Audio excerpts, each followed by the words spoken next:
ఓం సదాశివసమారంభాం వ్యాసశంకరమధ్యమాం అస్మదాచార్యపర్యంతాం వందే గురుపరంపరాం.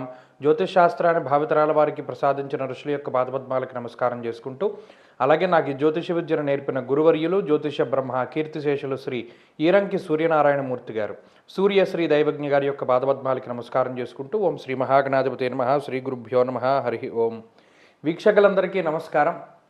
మార్చి నెల 8వ తారీఖు లగాయితూ మార్చి 14వ తారీఖు వరకు ఉండేటువంటి గ్రహగతుల ఆధారంగా ద్వాదశ రాశుల వారికి ఈ వారం ఏ విధమైనటువంటి శుభాశుభ ఫలితాలు కలగబోతూ ఉన్నాయో ఈ కార్యక్రమం ద్వారా తెలుసుకుందాం. అందులో భాగంగా ఈ వారంలో ఉండేటువంటి గ్రహస్థితిని గమనిస్తే, ఈ వారంలో గురువు మిథున రాశి యందు సంచరిస్తూ ఉన్నారు.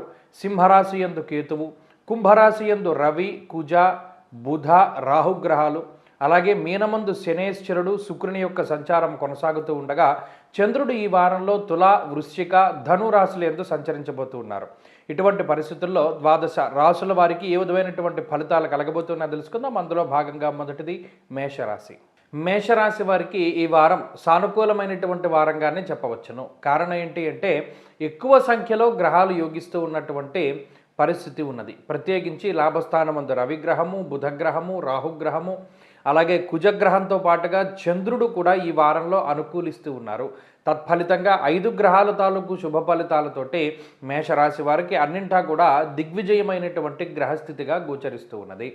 అలాగే లాభస్థానముందు ఉన్నటువంటి ఈ గ్రహ సంపత్తి ఆర్థిక లాభాన్ని కలగజేస్తుంది, ఆరోగ్య లాభాన్ని కలగజేస్తుంది, సౌభాగ్యాన్ని కలగజేస్తుంది, సంతానాభివృద్ధిని కలగజేస్తుంది. అంటే లాభము అనేటువంటి పేరులోనే ఉన్నది దేన్నైనా సరే అదనంగా పొందేటువంటి పరిస్థితి. అంటే ఏదైనా మనం పెట్టుబడి పెడితే ఆ పెట్టుబడికి మించి మనకి రాబడి వచ్చిందనుకోండి, లాభం కింద చెప్తాం. అలాగే మేషరాశి వారికి ఏదైనా ఒకంత కొంత మీరు కష్టాన్ని పెట్టుబడిగా పెట్టినా, లేదా ధనాన్ని పెట్టుబడిగా పెట్టినా, లేదా మీ శ్రమని లేదా మీ తెలివితేటల్ని పెట్టుబడిగా పెట్టినా, దానికి వచ్చేటువంటి రాబడి ఎలా ఉంటుంది అంటే చాలా లాభాన్ని కలగజేస్తుంది.